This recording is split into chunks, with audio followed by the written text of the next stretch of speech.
Social మీడియాలో ఈ మధ్య #బాయ్కాట్ SRH అనే హ్యాష్ట్యాగ్ చూసే ఉంటారు. అసలు ఏమైంది? ఒక పెద్ద క్రికెట్ ఫ్రాంచైజీ మీద ఫ్యాన్స్కి ఎందుకంత కోపం? రండి, ఈ వివాదం వెనుక ఉన్న అస్సలు కథేంటో లోతుగా చూద్దాం. ఫ్యాన్స్ కోపం ఏ రేంజ్లో ఉందంటే, ఏకంగా వాళ్ల నిరసనతో ఒక సోషల్ మీడియా పేజ్నే సస్పెండ్ చేయించేశారు. వేలకు వేల మంది రిపోర్ట్ చేయడంతో సన్రైజర్స్కి సంబంధించిన ఒక పేజీని మూసేయాల్సొచ్చింది. చూశారా? ఒక అక్షరాల 1,00,000 మంది ఫాలోవర్లు. అభిమానుల రియాక్షన్ ఎంత గట్టిగా ఉందో చెప్పటానికి ఈ ఒక్క నంబర్ చాలు. జస్ట్ కొన్ని గంటల్లోనే ఫ్రాంచైజీ పేజీల నుంచి ఇంతమంది వెళ్ళిపోయారంటే విషయం చాలా సీరియస్ అనేగా అర్థం. అసలు ఇంత పెద్ద ఫ్రాంచైజీని బాయ్కాట్ చేయండి అని ఫ్యాన్స్ ఎందుకడుగుతున్నారు? వాళ్ల కోపానికి కారణమేంటి? పదండి, ఆ కారణాలేంటో ఇప్పుడు చూద్దాం. సరే, అసలు ఈ గొడవంతా ఎలా మొదలైంది? బాయ్కాట్ SRH ఈ హ్యాష్ట్యాగ్ సోషల్ మీడియాలో ఒక్కసారిగా మంటలా వ్యాపించింది. వేలాది మంది సన్రైజర్స్ హైదరాబాద్ టీంని, మరి ముఖ్యంగా ఆవిడ ఓనర్ కావ్య మారన్ని టార్గెట్ చేస్తూ ఓ రేంజ్లో ట్రోల్ చేయడం స్టార్ట్ చేశారు. ఇంత పెద్ద రచ్చకి కారణమేంటో తెలుసా? ఒకే ఒక్క కొనుగోలు. SRH వాళ్ల సిస్టర్ ఫ్రాంచైజీ ఉంది కదా, సన్రైజర్స్ లీడ్స్ అని.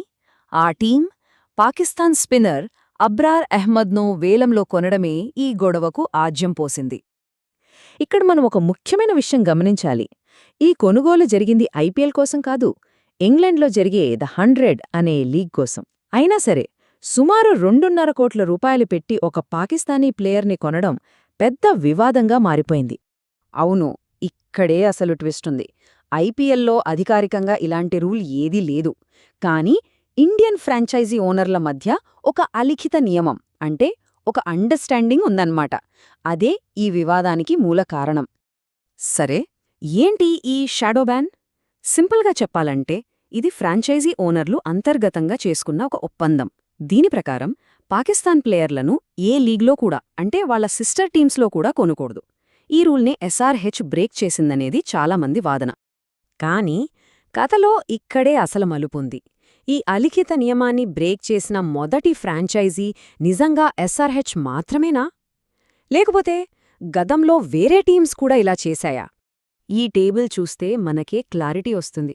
చూడండి, SRH కంటే మున్నే Kolkata night riders, Mumbai Indians లాంటి పెద్ద పెద్ద జట్లు కూడా తమ సిస్టర్ ఫ్రాంచైజీల కోసం పాకిస్తానీ ప్లేయర్లను కొన్నాయి. KKR అయితే మహ్మద్ అమీర్ని కొంటే MI ఉస్మాన్ ఖాన్ని వేరే లీగ్లలో తీసుకుంది. అదే కదా అసలు పాయింట్. మిగతా టీమ్స్ కొన్నప్పుడు లేని గొడవ SRH విషయంలోనే ఎందుకు ఇంత పెద్ద రచ్చయింది? ఈ ఒక్క ప్లేయర్ విషయంలోనే ఫ్యాన్స్కి ఎందుకింత కోపం? ఆ ప్రశ్నకు సమాధానం ఈ ప్లేయర్లోనే ఉంది. అవును, ఈ మొత్తం కథ అబ్రార్ అహ్మద్ అనే ఈ ఒక్క ఆటగాడి చుట్టూ, అతని గతం చుట్టూ తిరుగుతోంది. ఇక్కడే అసలు విషయం బయటపడుతుంది. ఇంతకుముందు వేరే పాకిస్తానీ ప్లేయర్లను కొన్నప్పుడు చిన్నపాటి విమర్శలు వచ్చాయి అంతే. కాని అబ్రార్ అహ్మద్ కేసు వేరు. ఎందుకంటే ఇతను గతంలో మన భారత సైన్యాన్ని, మన దేశాన్ని కించపరిచేలా సోషల్ మీడియాలో పోస్టులు పెట్టాడనేది చాలా సీరియస్ ఆరోపణ. భారత అభిమానులను రెచ్చగొట్టేవాడని కూడా పేరుంది.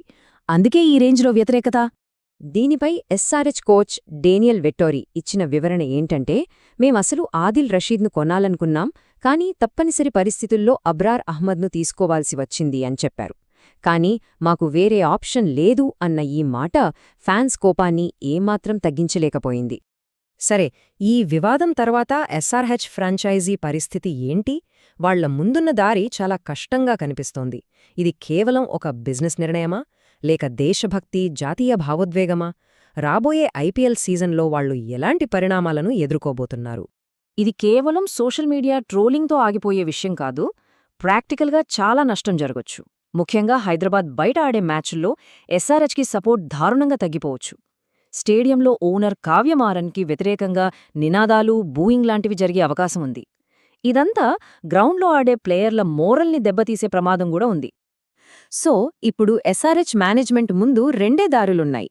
ఒకటి, అబ్రార్ అహ్మద్ను టీం నుంచి తీసేసి ఫ్యాన్స్ కోపాన్ని చల్లార్చడం. 2, ఇది మా బిజినెస్ డెసిషన్ అని తమ నిర్ణయానికి కట్టుబడి IPL మొత్తం ఈ వ్యతిరేకతను ఎదుర్కోవడానికి సిద్ధపడటం.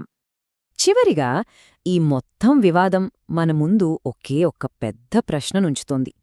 ఒక స్పోర్ట్స్ ఫ్రాంచైజీకి వ్యాపారం ముఖ్యమా లేక అభిమానుల సెంటిమెంట్ ముఖ్యమా? ఈ రెండింటి మధ్య బ్యాలెన్స్ ఎక్కడా? ఆ లైన్ ఎక్కడ గీయాలి?